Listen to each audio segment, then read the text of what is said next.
If you've just read the title and are confused, don't worry, J.R.R. Tolkien did write The Lord of the Rings. There's so many drafts that are easily available where it's basically impossible to accuse him of plagiarism. But the thing is, Tolkien didn't frame himself as the writer of The Lord of the Rings, and all of the other works in his universe. He framed himself as a translator of found histories, and that characters in the universe were actually responsible. So, who actually wrote The Lord of the Rings, The Hobbit, The Silmarillion, and basically everything else?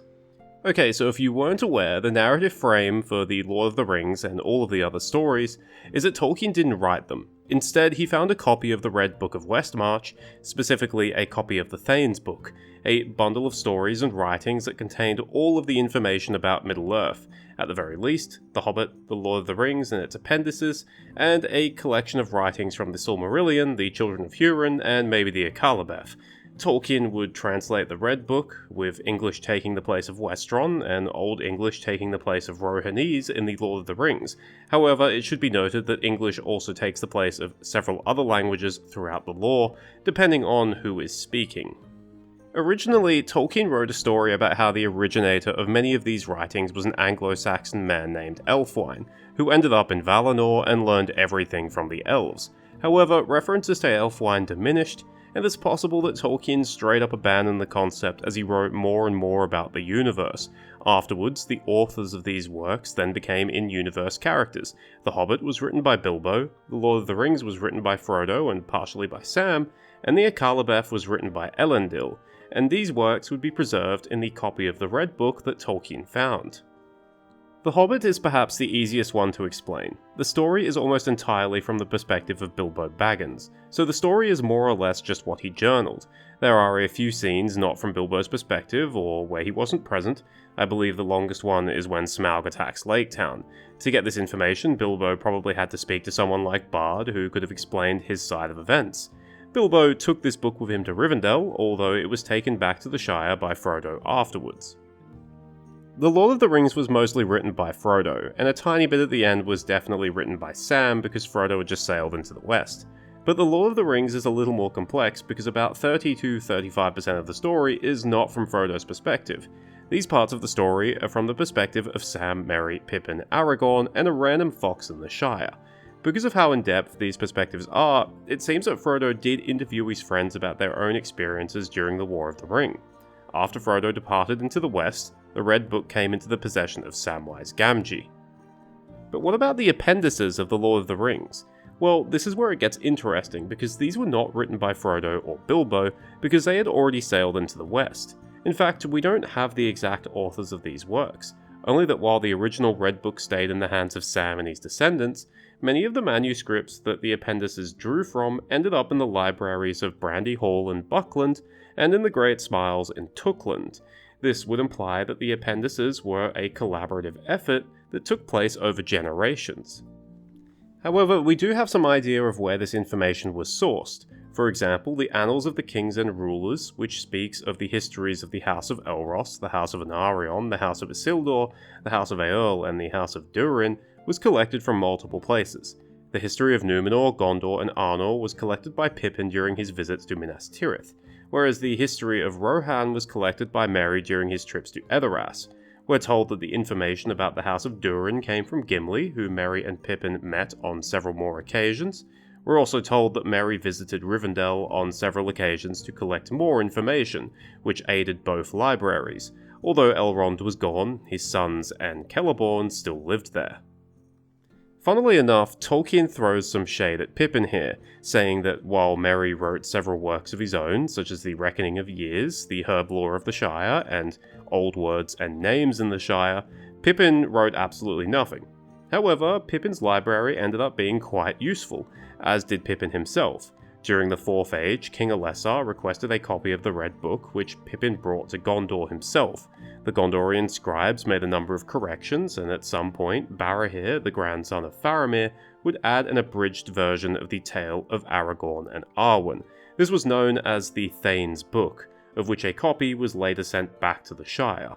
And it's a copy of the Thane's Book which Tolkien somehow found, which is important because unlike the original Red Book, the Thane's Book contained Bilbo's translations from the Elvish.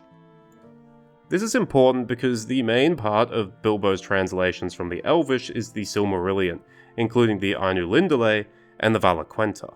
We don't know whether Bilbo actually wrote parts of the Silmarillion, or whether he simply compiled a number of other texts during his time in Rivendell, where he had access to Elrond's extensive library. Either way, the records used for the Silmarillion must have been a mess, because they would have come from so many different sources, a lot of them either incomplete thanks to the destruction during the First Age, or rather biased considering a lot of people back then didn't really like each other. Some parts of the Silmarillion may have been added to the Thane's book while it was being edited in Gondor, because the three great tales of the First Age, Beren and Luthien, the Children of Hurin, and the Fall of Gondolin, were sourced from a book called the Atanatarion, sick name by the way, which was written in Numenor and preserved in Gondor. But even the Atanatarion was just sourced from other authors. We don't know who wrote the Tale of Beren and Luthien or the Fall of Gondolin, but we do know who wrote the Children of Hurin, a man named Dirhaval, who dwelt in the Havens of Sirion during the end of the First Age. Because the Havens of Sirion had survivors from all over Beleriand, Dirhaval had access to first-hand accounts of those who had met or travelled with Hurin and his children. He even got the story of Turin's travels with the outlaw band from Andvir, the son of Androg, who was more or less Turin's lieutenant. I'm specifically mentioning this because Andvir doesn't appear in the Children of Hurin. He was invented afterwards and said to be the third off-screen survivor of the destruction of Turin's outlaw band, to ensure that the tale of Turin's time with them actually survived. The other two survivors were Beleg and Turin himself. The former died shortly afterwards, and the latter actively kept his past a secret. You sneaky bastard Tolkien. If you own a copy of the Silmarillion, you would know there's two other sections of the book, the Akallabeth and of the Rings of Power and the Third Age. The Akallabeth is easy. It was written by Elendil in the late Second Age, summarising the downfall of Numenor. Although many records of Numenor did survive, the Akallabeth was the only one promoted and widely known by people, because focusing on other stories from Numenor would only breed regret, and because the Akallabeth clearly shows the dangers of unchecked pride. We don't know whether the Akallabeth was included in Bilbo's translations from the Elvish, or whether it was added into the Thane's book in Gondor. The last section, of the Rings of Power and the Third Age, is rather interesting because we have no idea who wrote it. We only know that it must have been written in the Fourth Age, because it's written after Sauron's final fall, and that it must have been written by someone fairly knowledgeable. There's a couple of hints that suggest that it was either written by A, an elf, or B, a lawmaster from Gondor, because it contains language that hobbits wouldn't use, such as Quenya, and it refers to them as the Perianath, which is Sindarin. We're not sure how it found its way into the Thane's book. If it was written in Gondor, it may have been added while it was being edited there. Alternatively, it could have been written by an elf from Rivendell and then picked up during one of Merry's visits in the Fourth Age. Okay, so that explains the main stories. Bilbo wrote The Hobbit basically alone. Frodo wrote most of The Lord of the Rings with the help of his friends. The Appendices were compiled over time in the Shire and later in Gondor by multiple authors. Bilbo translated and compiled the Silmarillion, but those stories came from multiple elven and mannish sources. The Akallabeth was written by Elendil, and of the Rings of Power and Third Age was written by either a Gondorian or an elf in the early Fourth Age. But there's lots of other stories too, right? I mean, the Unfinished Tales has a lot of them. However, these are less so stories and more just scraps of lore, minus two of the three great tales which are found at the start of the book.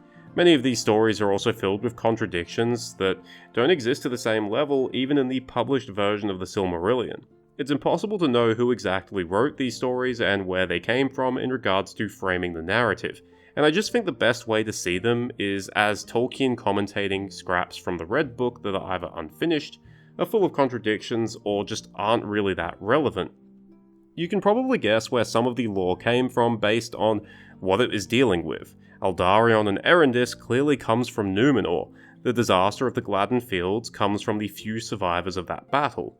The hunt for the ring comes from the Nazgul. Wait, someone interviewed the Nazgul? Yeah, this is why you should just see this stuff as supplementary lore, and just drop the whole narrative frame stuff. But if most of Tolkien's work has in-universe authors, That raises the question, how accurate is all of it? This is a good question, if not taken to the extreme. What I mean by that is, maybe asking whether the Lord of the Rings is just anti-Sauron propaganda is kind of pointless. It can be fun, but it's stupid. However, there are plenty of instances in these stories where something may genuinely be inaccurate. Take the death of Thingol. He's murdered by dwarves while alone, so we don't really know what was actually said in that forge. Not that it justifies his murder. Likewise, we can look at the suicide of Turin Taramba. He speaks his last words, asking if his sword, Gurthang, will slay him swiftly, and Gurthang responds. Now, people have often asked, hold on, how did the sword speak? But it's worth keeping in mind that no one actually witnessed this. Mablung, who was first on the scene, shows up after Turin is already dead. So did the sword actually speak? Maybe, but no one saw it, and there's a good chance that it's just embellishment.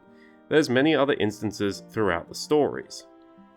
Basically, it's worth remembering that not everything in Tolkien's writings are completely accurate, because they're written from the perspective of characters who are not omniscient, and occasionally, things sometimes may have been invented, or are simply conjecture because there were no first-hand accounts and eyewitnesses. Tolkien does actually say this at times. Also, because we're dealing with tales recounting heroic deeds that span thousands of years, there is probably exaggeration. For example, did Hurin really slay 70 trolls during his epic last stand at the Battle of Unnumbered Tears? Maybe, but probably not. Thank you for watching, I hope you enjoyed it or at least found it interesting. This video was also requested by someone in the comment section who thought it would be interesting if I discussed who was behind the different historical sources in Middle-earth. This was before I started writing down the names of people who suggest things, so I apologize, you know who you are. Also, let this be evidence that I do read and use suggestions. You'll just have to take my word for it. Cheers, farewell, and remember, Pippin may not have written anything, but that's okay, because better to write nothing than to write something with AI.